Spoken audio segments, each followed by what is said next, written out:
Free my nigga BG. It's a real nigga right there. We actually did a whole album. And what I do is every year and a half or so, because you know, a lot of people don't keep up with Jizzle, but he has a hell of a stint in the feds, like 14 years. And right before we went, you know, we was in the lab every day, every night in the streets every day. And we actually did an album called HouOrleans. So basically the same format from Solid.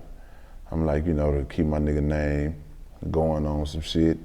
I'm gonna try not to use up the whole motherfucking album, meaning I hope they let him the fuck out way early. I hope some shit happen, you know, God has the final say. But I'm gonna keep it gangster with him, and you know, every time I drop something, well, not every time, because like I said, I don't want to use it up. But I'm gonna try to drop something with him on it, and you know, to keep his name's gonna be alive because he is alive and he's doing his thing. But I'm just doing my part. And Through the Roof, it was just one of those feel-good songs, man. It was actually on another beat when we did it, because we did this shit on my birthday, like, I want to say 4 or 5 years ago, down here at the Loft. And it was one of them days where, you know, hey man, it's your birthday, you still here, what we gonna do? So I was like, you know, man, I think I want to get a motherfucking paint a drink and I want to put this bitch in a 3-liter pineapple. So we're gonna fucking die tonight. We're gonna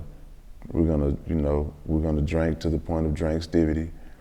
And if you hear our voices on the song, you will understand we were barely living trying to do this motherfucking song. And it was like, you know, Through the Roof, swag through the roof. We was really damn near, you know, swag in a hospital bed type shit. We was fucked up. But it was a good time, you know, for the shit that we were woke for. And you know, we did that song, you know, Through the Roof. And it's a favorite too by a lot of cats out in Louisiana also. Have you had any recent contact with him while he's been locked up? Well, I've had indirect contact with BG. A couple of my guys were down there locked up with him. And you know, I get a letter every now and then, and I'm told, you know, hey, BG said this, BG said that. You know, appreciate, you know, putting this song out, keeping his name alive.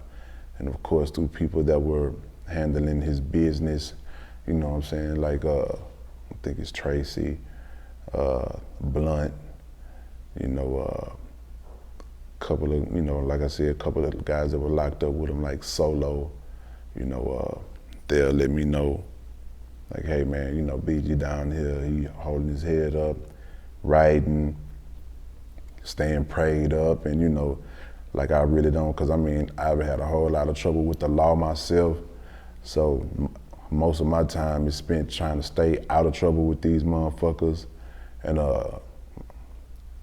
man, it's nothing to be proud of, but so much trouble with the law to where your address is always changing and shit, so my contact has to come through somebody else that's either with him or somebody who's out here, you know, that's a correspondence with him on a regular basis.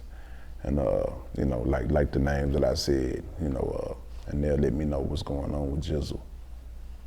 Yeah, because my next question was, you know, how's his spirit currently while he's locked up? Well, I mean, Jizzle is a soldier. I mean, I can tell you this without actually hearing his voice in a long time. You ain't finna get Jizzle down. Jizzle is a soldier. I mean, from the short time we was out here kicking it, I didn't get anything that was, you know, pessimistic about Jizzle or anything that was weighing. I mean, everybody have a testimony, but I mean, he's not wearing his. He's letting you know that, hey man, here I am, I'm still standing strong, and I'm gonna beat this shit, and I'm gonna be right back, and I'm gonna get right back in the studio, and I'm gonna give my fans what the fuck they want once again. So I mean, I can tell you that without speaking to them.